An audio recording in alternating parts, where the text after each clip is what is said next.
Yo, what's going on, guys? It's Konextrax here, and this is going to be my first episode on how to produce a proper dubstep song. And the bass keep knocking like.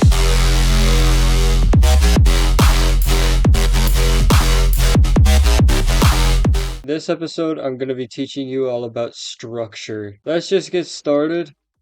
So, first things first, I would highly recommend creating a template. If you don't know how to do this, I'll show you right now. So I'll just do an empty project. If you hold Control, you can select multiple, and then you can select these, or you can right click, select track routing, and route selected to this track only, and then random name color, and this can be the drums. Click enter. Boom. You have an entire drum, and then this, you can actually call this the drum bus if you don't want to get confused, which that'll be extremely helpful in the long run. And just rinse and repeat. Let's see what this thing can do. Got it. And then these, we're actually going to change the routing from the master to help even better for ourselves. So let's just do what we've been doing.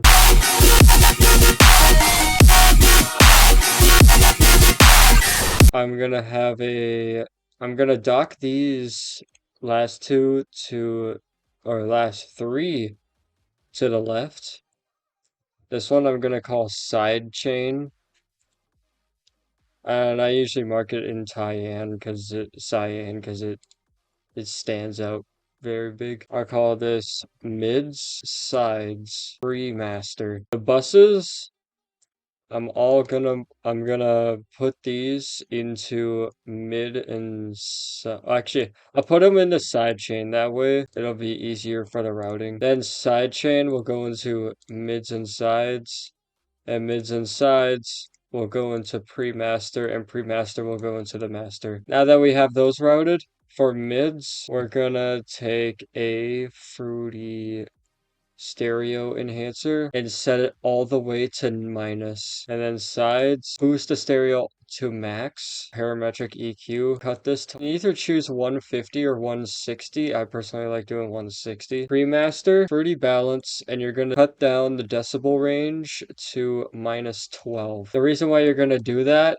is so you can hear all the elements properly, and then you can also make sure that you didn't forget to like route a sample that you use or something. So now that we got that, that's our template. Now click this, and you see where it says time markers. You're gonna add one, gonna call it intro. Time marker, we'll put verse. And you always want to count at least 2 bars or in multiples of 2. Now, you can put the build up here or here. I'm personally gonna put the build up here just to make it a little bit shorter. And the build up should only last 2, unless you like want to be creative. You could also move the build up here. But since that's on a third, you're gonna want to make the build-up mix in with the verse, and you're only gonna want the build-up to last that 1 bar. Drop. Now, drop should be double what the verse is, at least. And we'll call this breakdown. The breakdown is what happens right after the drop, but before the next verse kicks in. Then we'll have verse 2, build up, drop 2, outro. Outro should last only 2 or 4. You can have it last 4 if you want to like have like an extended thing going on, but this should be the layout. You can make the verse double what it is and have the build-up like be right here. And then the drop should last at least 4. If you are creative enough, you can make it last 8. I would highly recommend 4 or 8. Now, you can break the rules if you want, but I'm just saying this will end confusion and all that. Now, we're gonna start with a catch. We want to bring the people into our songs. I usually use an impact.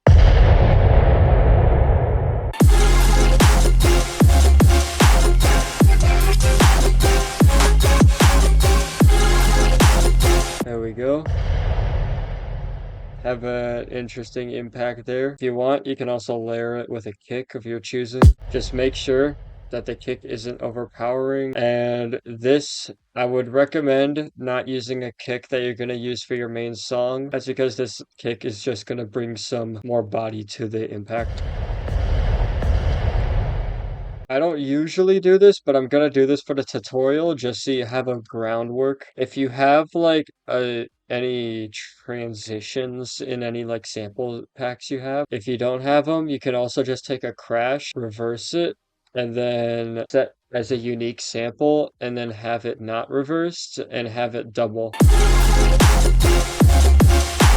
I'm gonna have a transition on every marker. That way, now I would highly recommend changing it up, just so it doesn't get too repetitive or like your ears will get tired of it if it's the same transition over and over and over. I'm just saying don't use it for every transition. Now, if you want to get creative, you can also for every verse re-put the impact back in.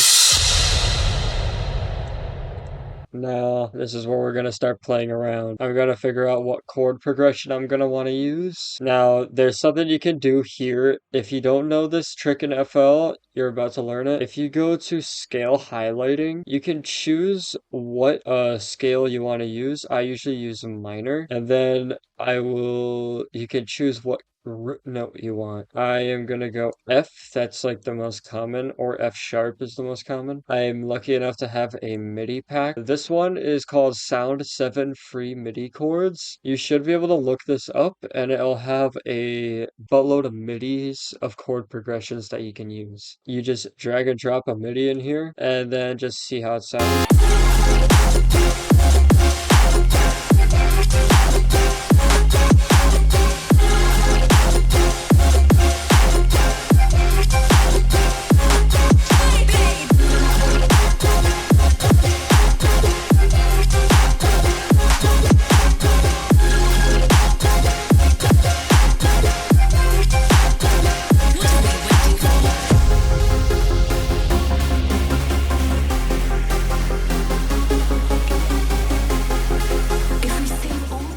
Now that we have our chord progression, we're not going to want it on a basic saw because that's just lazy. Also, that's not going to really sound that good. I mean, I wouldn't listen to a song that's literally just... So, we are going to play around with it. Let's see what this thing can do. Got it.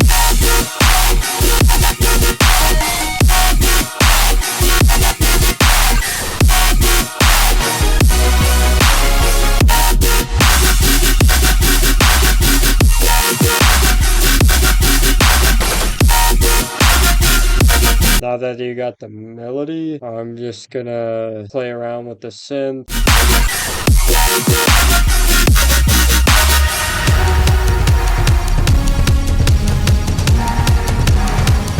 Now, the only effects I'm not going to touch on the serum are the delay and reverb. That's because, I mean, if you really want to, you can use it, but I would highly recommend just using the effect rack. That way you have a lot more control over what you're doing with it. So I'm going to take this and put it over here, except for this last portion here. That's because that's where the pre-drop vocal or pre-drop effect that you're going to use is going to go. Now, if it's going to be longer, you're going to cut the fall. Now, to start off, because the intro is supposed to be intro-y, take a reverb, and I'm going to boost the wet, not all the way up, but about 80, and have the dry, and then I'll have that going up. And the other thing is the decay. I'm gonna have the decay starting high, but lowering ever so slightly. That way we have a little more dynamic range there. Now, this is sounding a little meh, but I know just what we can use to fix that. I'll just use Sakura. I'll turn up the volume on it. And then I am gonna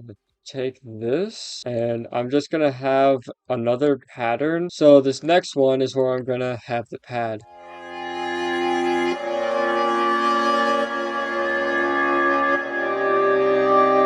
Meh. I'll put a sound goodizer on it. we want that reverb tail to be compressed, you are going to want to have some stuff there. Now for this reverb, just to add extra verb to it, I'm going to increase the size, but I'm going to add some more low cut to it. And then I'll make things interesting. I'm just going to bring it down like now. That sounds very, very simple. I'm just gonna take a fruity delay bank. For the verse area, you should have a bass layer. Now, my favorite is this preset called Buzz Reese on Flex. It makes such a good Reese, and I'm in love with it. Just gonna go to your MIDI. Boom. Now you're also gonna put the Reese into the buildup, but the buildup is gonna have some form of sidechain in it. Now in the verse, I like having like a clap or something, and I'm just gonna put one on every beat. Then I'm gonna set this to drum 2, and I'm just gonna lower the volume of it. Now for the buildup, half of it, you're gonna have it the claps on one beat. For this portion, it'll be every 2 beats, and this portion, it'll be every 4th beat. Now, on the every 4th beat part, this is where a lot of producers mess up in this part. You see how there's like these stutters? If you zoom all the way in and set it to line, you can just fill that in. Now, that sounds a little weird if I do say so myself. Have this. And then for the last portion, you're just gonna have a clap, or you can have a snare if you're wanting to use. We're gonna find a kick.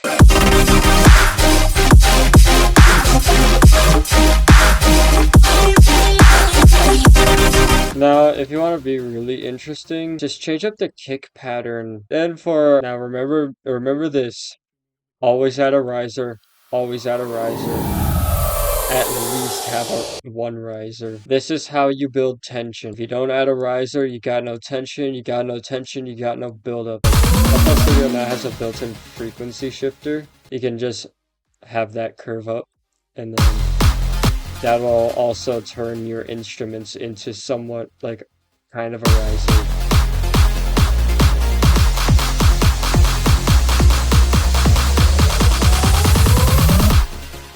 See, now there's tension. So every tutorial will tell you blah blah blah blah blah blah. Add the clap. This time the clap's gonna be almost as loud as the kick. Now I'm gonna spice things up.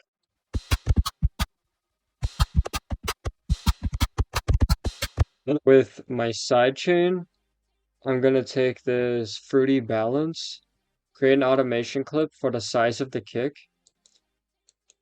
Have that go down, have that kind of shape. And that will be my sidechain.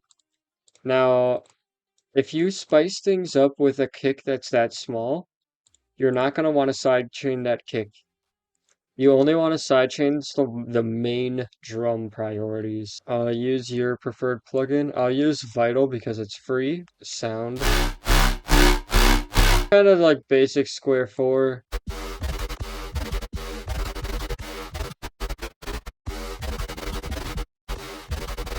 But here is where I'm going to switch things up. Take a transition, put it in the middle here, make unique, and then for this, we're going to change it up. I'm going to find a ride. Also, one other thing, I'm going to have the ride going straight into sidechain. That's because we want the rides to be sidechaining to the drums, and it's just faster that way instead of doing it manually. So we're gonna cut the bass frequencies off to 150. Another Vital. We're gonna bring up the preset, and we're just gonna have the sub. One cool trick you can do is actually go into the thing here and raise this up some. We're gonna set that to number 2. Now for this first one, we want the automation to be the 1-to-1. And then for the rest, we want it to be 1 to 4. Once you got that, just move your automation to the bottom to free up some space, or to keep things a little more organized, at least a little bit.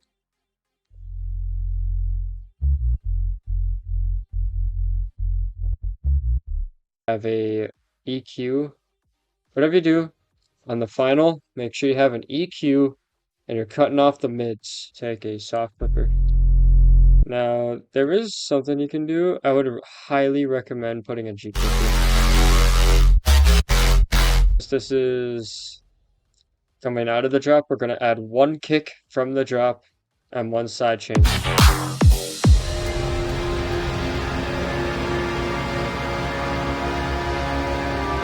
That can be the breakdown. Now, I would highly recommend in the verse 2, change up your melody, change up your whatever you're gonna have. I'm adding the pad from the intro into the verse to coincide, keeping that. Now I'm also probably gonna add some drum beat. And for the build up, I usually just copy and paste it, and then I'll usually change up the pre-drop vocal. To save time, I'm not gonna do any of that.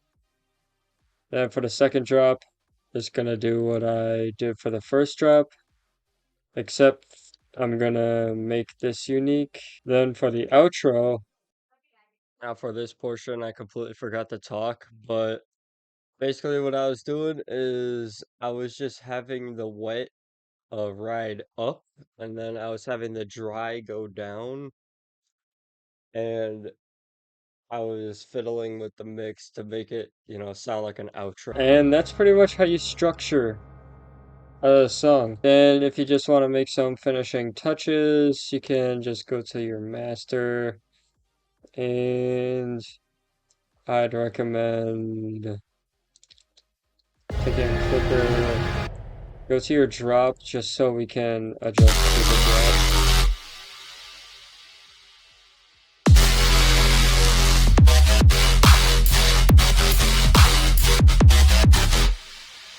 Then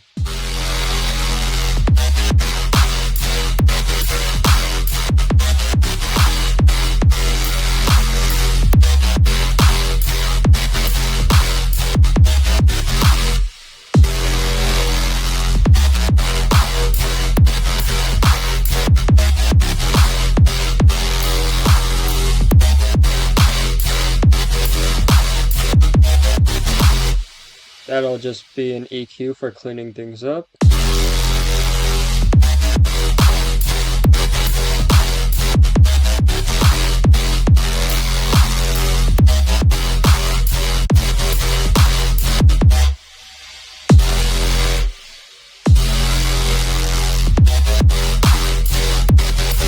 And that's pretty much it.